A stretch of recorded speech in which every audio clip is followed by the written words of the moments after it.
안녕하세요. 이원재입니다. 7월 18일 금요일 이원재 끝내주는 경제 라이브 시작하겠습니다. 네, 내란으로 망가진 경제를 살리기 위해서 오늘도 이정환 슬로우 뉴스 대표 나와서 오늘의 가장 뜨거운 경제 뉴스 전해주시겠습니다. 안녕하세요. 어서 네, 오세요. 안녕하세요. 네. 삼성전자 이재용 회장의 추정심이 지금 굉장히 네. 화제네요. 네. 그래서 결국 무죄가 나온 거죠. 네, 재판이 큰 재판을 거의 10년 동안 받고 있었는데 둘 다 끝났고요. 오늘 신문 보면 이제 모든 사법적 족쇄를 풀었다. 이제 본격적으로 이제 경영에 몰두할 때다. 그리고 네네네. 반도체가 그동안 부진했던 것도 이런 이제 그 사법 리스크 때문이었는데 모두 해결됐다. 본격적으로 이제 실력을 보여줘야 된다. 그런 얘기가 나왔습니다. 그래서 이제 사실은 그동안의 삼성전자 부진이 과연 이 재판 때문이었는지 약간 뭐 논의해볼 부분이 있는데 아무튼 상당수 언론사들이 이제 그 기대를 표출하고 있는 상황입니다. 자, 이 이야기가 복잡한 부분도 좀 있고 네네. 그런데 또 최근에 그 이재명 정부에서 네. 그 도입을 한 상법 개정안 또 그것과도 네. 예전엔 주주와 회사의 이익을 위해서 네. 예전에 회사의 이익을 위해서 복무해야 한다. 네. 이렇게 이야기했었던 것을 네. 이사는 주주와 회사의 이익을 그렇습니다. 위해서 복무해야 한다. 이렇게 바꾼 거하고 관련이 좀 네. 있는 거죠. 네. 그거 좀 설명을 좀 해주시죠. 재판이 두 건이 있었는데 네. 하나는 이제 최순실에게 박근혜에게 뇌물 건넨 사건이 하나 있었고 네. 그건 징역 2년 5개월 나왔습니다. 그래서 그 실제로 1년 6개월을 형을 살고 나왔고요. 그건 이제 대법원까지 가서 유죄가 났죠. 네. 그리고 그 말을 왜 사줬습니까? 말을 사주면서 국민연금이 삼성물산과 제일모직 합병을 찬성할 수 있도록 압력을 오래돼서 잘 네. 생각이 안 난다. 그러니까 최순실 씨의 딸인 정유라 씨가 승마를 하는데 맞습니다. 그 네. 말을 삼성에서 사서 후원을 네. 했다. 지금 그거는 이 유죄가 이야기죠. 났어요. 그게 유죄가 난 네. 거죠. 그리고 근데 그 대가로 무엇을 했느냐에 대해서 지금 네. 다른 이야기를 지금 하고 있는 그 거죠. 대가로 삼성물산의 주요 주주인 삼성물산과 제일모직의 주요 주주인 국민연금이 이 합병을 찬성하도록 제일모직과 삼성물산 네네. 합병을 그래서 이제 찬성하도록 박근혜 했다. 당시 대통령이 문영표 보건복지부 장관을 통해서 이제 압력을 넣었고 국민연금이 이거 주주들에게 손해다라고 생각했으면서 또 가서 찬성표를 던졌고 합병이 성사됐던 거죠. 아, 그런데 이게 지금 이제 상법 개정안이 통과되고 나면 삼성물산 주주들에게 손해를 끼쳤잖아요. 네. 그러면 그 합병을 결의한 삼성물산 이사회 이사들은 이제 주주들에게 책임을 져야 되는 상황. 상법 개정에 따라서 이제 손해배상을 물려야 되거나 배임률로 처벌을 받을 수 있는 상황이 되는 거죠. 아, 그 회사라는 말하고 주주라는 말하고 단어 하나 차이인데 네. 그게 굉장히 다른 뉘앙스인 거죠. 이게 그러니까 10년 전에는 그냥 넘어갔고 네. 지금 무죄 판결까지 나왔지만 예전 법으로. 네, 앞으로 만약에 지금 이런 일이 벌어진다면 이 삼성물산 주주들은 처벌받을 각오를 해야 된다 이렇게 볼 수 있겠습니다. 삼성물산 이사들은 네. 삼성물산 이사들이 네. 제일모직하고 합병하면서 불리한 조건의 합병을 네. 그냥 승인을 해줬기 때문에 그거는 이제 이재용 회장을 위한 것이었겠지만 사실은 이제 재판에서는 그거는 회사를 위한 것이니까 네. 문제가 없다 이렇게 무죄 판결이 나온 것이죠. 그림 한번 보여주실래요? 이게 이제 이게 합병 전후 합병 합병하던 전에. 날과 그 다음 날 네네. 왼쪽이 합병하던 9월 14일이고요. 오른쪽은 9월 15일인데 네. 10년 전에. 네. 9월 15일인데 보시면 이제 왼쪽에 크게 차이는 그거밖에 없죠. 네. 제일모직과 삼성물산이 따로 있는데 그 다음 날 한 회사가 된 거죠. 네네네. 그런데 왼쪽 밑에 보시면 이재용 회장의 지분이 9월 14일은 3.5조 원인데 합병한 다음 날 이 이제 우회적인 지분까지 포함해서 5.3조 원으로 하루 사이에 1.8조 원이 늘어나게 되는 거죠. 1조 8천억 원을 네. 늘리는 합병을 해줬다. 네네. 이거죠? 그런데 그러면 1조 8천 어디서 나왔냐? 여기서 보시다시피 제일모직과 삼성물산이 합병해서 삼성물산 이름을 또 바꿨잖아요. 네네. 사실 원래 제일모직이 남는 회사고 삼성물산이 사라지는 회사였던 거죠. 그러면 삼성물산의 주주들이 그만큼 1조 8조 원 이상을 손해를 본 거죠. 주주들에게 손해를 끼쳤다 이렇게 얘기할 수 있기 때문에 지금 이재명 네. 정부에서 개정된 상법에 따르면 이거는 처벌받을 수도 있는 여지가 맞습니다. 있다. 그리고 삼성물산 당시 주주였던 기억하시겠지만 엘리언 매니지먼트와 메디슨 그 캐피탈이 둘 다 지금 소송을 걸어서 ISDS에 가서 네. 승소를 한 상황입니다. 그래서 그 주주들에게는 지금 한국 정부가 배상을 해줘야 되는 상황인 거죠. 네네네. 그런데 안타깝게도 삼성물산 개미 투자자들은 네. 아무런 배상을 받지 못했죠. 이게 투자자 국가 소송에서 국가 대 국가로 할 수 있는데 한국에서는 이 개미들을 보호할 만한 어떤 제도적 장치가 없었던 것이죠. 아. 그리고 이번에 어제 재판 결과 나온 거는 이사들도 처벌을 받지 않았습니다. 지금 이제 이재용 일가의 지분 가치가 5.3조 원이라고 그랬는데 네. 오늘 기준으로 이제 삼성 그 전체 삼성전자 시가총액이 443조 원이니까 네. 이 중에 8%를 하면 35 정도가 됩니다. 네. 그러니까 10년 사이에 한 7배가 늘어난 거죠. 7배고 합병 이전과 비교하면 이게 얼마 정도 되나요? 한 15배 정도, 12배 정도 늘어난 거죠. 요 엘리엇하고 아까 말씀하셨던 네. 엘리엇하고 그 우리나라 정부 사이의 메이슨에 소송은 예. 1심에서는 우리가 배상해 주기를 물어줬는데 그 오늘 아침 뉴스에서는 또 네. 항소심에서 우리 정부가 이겼다고 그게 나온 이제 거 아니에요? 관할권이 없다라는 거라서 완전 이게 패소한 건 아니고 관할권이 있는 점지를 가지고 네네. 원래 관할권 없다. 그러니까 이거는 재판은 유효하다라고 했는데 관할권 있는 점지를 한번 항소심에 간 겁니다. 그렇기 때문에 항소심에서 다시 이제 뒤집혀 가지고 영국 재판부가 이거 할 수 없다라고 하면 다시 재판하거나 관할권 다시 찾아가지고 하게 된 거기 때문에 이 배상에 대한 항소 패소는 아닌 거죠. 여전히 그 재판 남아 있다고 보시면 됩니다. 여전히 다시 돌아와서 재판을 네, 해야 한다. ICDS는 사실 1심으로 끝나기 때문에 거기에 대한 항소는 아니고요. 관할권에 대한 네네. 항소군요. 여전히 뭐 좀 기회가 생긴 건 맞죠. 네네네. 알겠습니다. 어찌 됐든 간에 그렇게 해서 이 합병을 했는데 이 그림도 한번 봐주시면 재밌는데 이 맨 아래에 있는 빨간색이 사실 제일 모직이고요. 연두색은 시가총액 비교. 네, 시가총액입니다. 그래서 이제 이 기업의 시가총액이 어떻게 바뀌었는지를 보는 건데 맨 위에 파란색이 또 삼성물산입니다. 맨 빨간 제일 모직이고요. 네. 그 다음에 이 연두색도 삼성물산이고요. 네. 헷갈리시죠? 그러니까 그러네요. 제일 모직과 연두색이 합쳐서 노란색이 된 거죠. 네. 노란색이 되고 노란색과 연두색이 합쳐서 파란색이 된 건데 네. 이 과정을 몇 번 뻥튀기를 하면서 실제로 가치가 굉장히 뛰어 올랐죠. 네네네. 그러니까 이 과정에서는 이제 이미 파란색이 됐을 때는 그 당시에는 이재용 일가의 이해관계와 소액주주들의 이해관계가 일치하게 되는 거죠. 네. 근데 그 전에 이제 원래 있던 이 연두색 있었던 연두색일 때 그때 소액주주들은 일단 손해를 봤고요. 파란색일 때 샀던 주주들은 이제 이재용과 이해관계 같이 하게 되는 거죠. 그렇군요.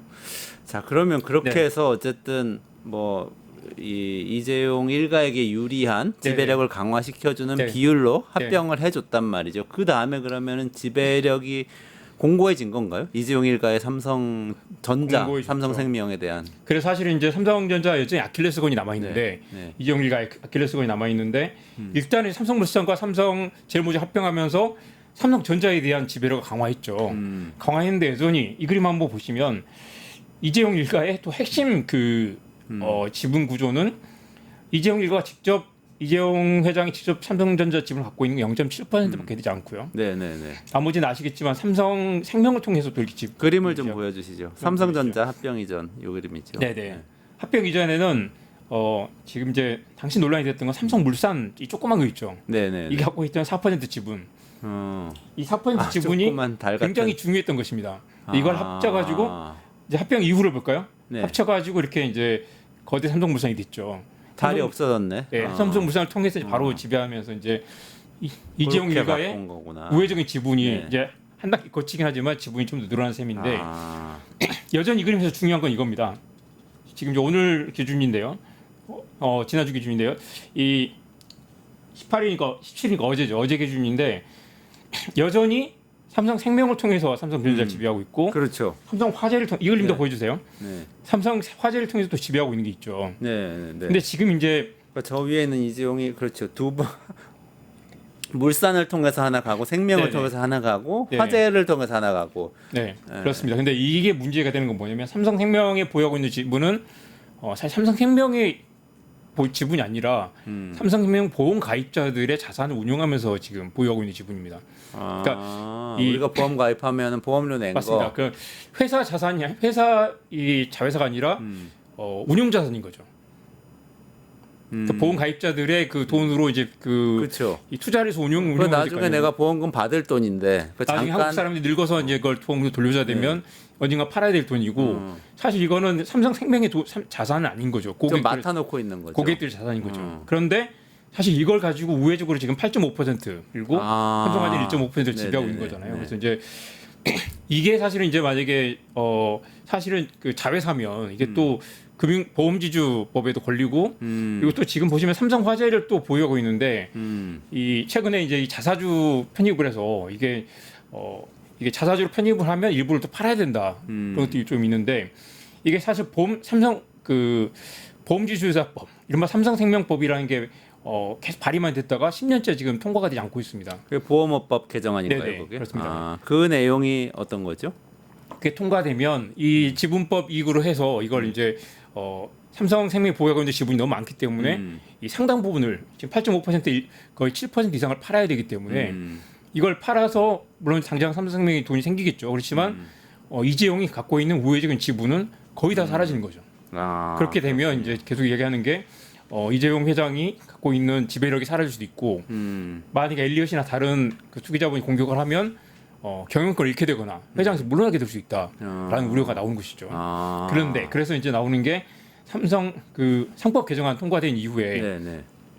이제는 과거처럼 이것과 이거 합쳐가지고 총수에게 좀 몰아주는 그런 합병이 완전히 안 되게 돼 있잖아요. 네네. 더 이상 그것 안 때문에 이제 되겠죠? 사실은 이재용 회장 삼성그룹의 3세 승계 마지막 퍼즐이 이 삼성생명 지분을 사고 팔아서 이재용 회장이 지분을 늘리는 방향으로 해야 사실은 이제 완전한 그 지배 구조가 되는데 네네네. 거기가 지금 이제 마지막 퍼즐이 깨져 있는 거죠. 그리고 여전히 아킬레스건은 삼성생명 지분 팔아라라고 하면 이게 다 무너지게 되는 보험업법이 개정되어서. 네네. 그러면 이재용 회장의 지분은 여기서 보시다시피 한 6%도 채 되지 않죠. 네네네. 그러면 이제 이 지분을 가지고 삼성생명의 삼성전자의 대주주가 될 수 있느냐? 삼성생명이랑 고리가 깨질 수도 네. 있다. 이번에 상법 개정안과 이미 그렇습니다. 통과된 상법 개정안과 그리고 그렇습니다. 통과될 수도 있는 네. 계류돼 있는 보험업법 개정안. 만약 외국인 투자자들 몇 명이 모여가지고 네. 한 7, 8% 정도 지분을 확보한 다음에 이재용 퇴진 건의를 낸다라고 하면 사실 그 3세 승계를 이어오고 있는 이재용 회장이 회장에서 아웃될 수도 있는 그럴 수도 있죠. 그런 가능성이 있어요. 지금처럼 또 경영 실적이 안 좋고 그러면 그 그렇습니다. 가능성이 언제든지. 며칠 전에 저희가 그래서 이제 그 장하준 교수님 또 네. 오래된 재벌개혁 논쟁에 네네. 캠브리지대. 예, 그 지금 런던대로 런던대로. 네. 그 했더니 여전히 사회적 대타협은 중요하고 여전히 한국의 재벌 기업들은 그 경영 공격에 굉장히 취약할 수 있다. 네. 그래서 만약 이걸 주주자본에 맡겨서 그다음에 뭐 밸류업도 하고 주주 가치를 높이는 게 결국 재벌을 굉장히 취약하게 만들거나 극단적인 경우는 재벌들이 오히려 주주자본주의 결탁해서 계속 배당과 자사주 매입을 늘려가지고 장기 성장 투자하지 못하게 되는 그 딜레마에 빠질 수 있는 게 과연 이번에 상법 개정안이 담고 있는 취약점이다라는 그런 얘기를 하더라고요. 근데 거꾸로 얘기해서 네. 지금 우리 끝내주는 경제에서도 여러 번 다뤘습니다만 네. 삼성전자가 이렇게 HBM 그 새로운 버전에서 계속해서 엔비디아한테 납품을 못하고 네. AI 칩 시대에 계속 뒤지고 있는 것을 네. 그대로 두는 것보다는 경영진을 주주들이 나서서 교체해서 더 나은 실적을 내게 만들면 그게 그렇습니다. 우리나라한테 더 좋은 거 아니에요? 그리고 그게 주가가 오른다는 확신이 있다면 주주들이 이렇게 행동을 하겠죠. 네네네. 그게 장기적으로는 더 나을 방향이 될 수도 있는데 양면이 다 있는 거죠. 사실 장하준 만약에 교수는 그렇게 해서 만약에 이제 HBM을 개발해서 주가가 올랐다. 또 가장 극단적인 사례가 인텔이나 GM이나 그 미국의 이제 그 극단적인 주주자본주의에 결탁된 회사들은 포드도 그랬죠. 그래서 이제 배당도 늘리고 자사주 매입도 늘리고 심지어 빚을 내 가지고 배당을 주면서 주가를 끌어올렸는데 사실 장기 성장 투자하지 못하고 모험 투자도 사라지면서 계속해서 매출이 줄어서 영업이익도 줄고 결국 그 늙은 공룡처럼 쇠락하게 되는 그 딜레마에 빠질 수도 있는 거 아니냐라는 우려가 나오는 거죠. 그런 우려도 있을 수 있고 네, 이재용 일가가 계속 지배하면서 그렇게 될 우려도 있을 수 있고 맞습니다. 그래서 사실 여러 가지 면이 있네요. 중간에 답이 있을 텐데 두 극단의 논리들이 대립하고 있고 사실 아시겠지만 옛날 소액주주 운동을 했던 장하성 교수나 김상조 교수는 다 문재인 정부 이후에 다 지금 나가고 안 계시는 분이죠. 그리고 아마도 뭐 지금 이재명 정부도 비슷한 스탠스인 것 같아요. 이 방송 이후에 나오실 양승원 교수님 등 일부 몇몇 교수님들이 또 최근에는 이제 그 제조업의 부흥을 위해서 다른 형태의 좀 패러다임이 필요하다라는 이야기를 좀 하고 계시는 것 같아요. 주주자본주의 말고 다른 형태 주주자본주의도 그렇고 그렇다고 해서 이걸 재벌 타협론이나 아니면 어차피 재벌은 타협이 안 되죠. 타협하려면 강력한 이 협상권이 있어야 되는데 한국 사회는 지난 10년 동안 재벌에 질질 끌려오고 원하는 걸 거의 다 내주는 상황이었습니다. 알겠습니다. 삼성 얘기 여기까지 하고요. 네. 혹시 이거 그 마지막 한번 더 삼바 볼까요? 얘기는 이거하고 연결된 건가요? 삼바 말고요. 그 삼성의 광고비 집행 현황을 그래요? 업데이트를 했는데요. 네네네. 한번 봐주실래요? 이 그림 한번 보여주시면 이게 지난 20년 동안 네. 삼성전자가 월 집행한 광고비, 연간 네. 집행한 광고비 내역입니다. 보시면 이제 이 빨간색 화살표는 삼성의 악재가 있을 때, 그 회색 녹색 화살표는 악재가 풀렸을 때. 보시면 악재가 풀린 다음에 광고비를 쭉 늘렸고요. 악재가 생기면 광고를 찍어 누르면서, 그러니까 광고를 찍어 누르면 근데 언론사들이 괴롭게 됩니다. 그 악재가 다 네. 이재용 회장의 악재네요. 그렇죠. 기업의 악재는 아니네 이거는. 2019년 한번 보시면 19년에 대법원 판결 났잖아요. 네. 이때 이후로 이제 광고비를 쭉 늘리기 시작합니다. 유죄 판결이 한번 난 다음에. 네. 그리고 난 다음에 이때 2019년에는 이제 그렇죠. 유죄 판결이 나고 첫 번째 유죄 판결 악재 해결된 다음에 이제 풀렸고 그다음에 두 번째 이제 불법 승계 재판이 시작되니까 다시 찍어 눌렀죠. 재판 도중에. 그리고 난 다음에 이제 그리고 난 다음에 이 올해 이제 이게 풀렸으니까 완전 해결됐으니까 올해는 아마 이게 꽤 많이 반등을 하지 않을까. 그래서 언론 보도가 우호적으로 계속 바뀔 수밖에 없다. 지금 이 얘기하려고 그러시는 거잖아요. 풀렸다. 드디어 이제 이재용 회장이 실력을 발휘할 때가 왔다라는 언론이 보도가 자기들이 속세가 오늘 풀렸네. 쫙 깔렸고요. 아마 며칠 있다가 삼성에 또 이렇게 보답성 광고가 언론 지면에 쫙 깔릴 수도 있을 것 같습니다. 참. 이 그림 마지막으로 이걸 한번 보시면 이게 이제 당시 2007년에 재판 월별 광고인데요. 왼쪽은 재판 진행 중일 때 광고 월별 광고고 재판이 끝나고 나니까 이 광고를 풀었는데 재판 끝나니까 월 37억 원에서 67억 원으로 거의 2배 가까이 평균 가격이 오른 걸 볼 수 있습니다. 언론사들이 삼성 입맛에 맞는 광고를 쓸 수밖에 없는 네네. 구조적 이유가 있군요. 네. 알겠습니다. 비 얘기로 넘어가 보죠. 비가 네, 많이 왔어요? 네. 이게 제가 오늘 이제 확인하려고 했던 건 그 뭐 200년 만에 폭우였다. 팩트 체크를 좀 해봤습니다. 200년 만에 폭우 맞아요? 일단 사실은 이제 그 데이터가 없습니다. 200년 만에 폭우라고 할 만한 정도다라고 200년 만에 한 번 내릴 그럼? 수준의 폭우다라는 게 그 기상청의 공식 입장이었고 그 얘기하려면 1815년부터 제가 1825년 그 데이터를 뽑아봤습니다. 네. 이게 제가 이제 그 추구기 데이터 강국이 있잖아요. 추구기. 네, 네. 추구기. 그게 그 데이터가 있는 나라가 영국하고 한국밖에 없어요. 그래요. 조선 우리 또 세종대왕 그림 한번 보여주시죠. 1770년부터 남아 있는 데이터를 진짜 있어요 이게? 254년의 강수량 데이터를 다 뽑아. 1700년대 자료가 있네. 이거 엄청 데이터가 많아가지고 네. 컴퓨터 버벅거려서 혼났습니다. 와. 이게 뽑아왔는데 근데 강수량이 뭐 들쭉날쭉하네요. 들쭉날쭉하고요. 그러니까 사실은 이제 추세가 없네. 네 추세는 뭐 빨간색 선이 추세선이 조금씩 이제 연간으로 늘어나는 추세고요. 그 아래 다음 데이터로 보면 이게 월간 데이터입니다. 월간 데이터인데 보시면 이제 지난 250년 동안 몇 차례 월간 1000mm 이상이 온 때가 한 3번 정도 두 번 세 번 있었죠. 월간 1000mm가 한 5번쯤 되네요. 6번쯤. 그러니까 이게 이제 이상 기후는 자주 찾아온다. 라는 거고 이 데이터만으로는 사실 일별 데이터가 없었죠. 사실 이제 어제 말한 200년 만에 폭우라고 하는 거는 하루에 아니면 또 몇 시간 만에 얼마가 쏟아졌다라는 거잖아요. 그래서 그 데이터는 안타깝게도 추구기 데이터에는 나와 있지 않습니다. 그래서 이제 그 최근 상황을 또 살펴보면 이 그림 한번 보시죠. 극한호우, 그러니까 시간당 극한호우가 달린 그 비율을 보면 이건 확실히 늘고 있네. 1970년대부터 최근까지 보면 이제 극한호우가 발생하는 비중이 높아지고 있다. 그러니까 꾸준히 비는 많이 늘어나고 연평균 그 강수랑 거의 비슷하지만 이게 이제 한꺼번에 몰아쳐서 오는 그 비율이 늘어나고 그래서 있기 위험해지고 사고도 네네. 많이 나는군요. 네. 야 데이터 저널리즘 대단합니다 이정환 대표님.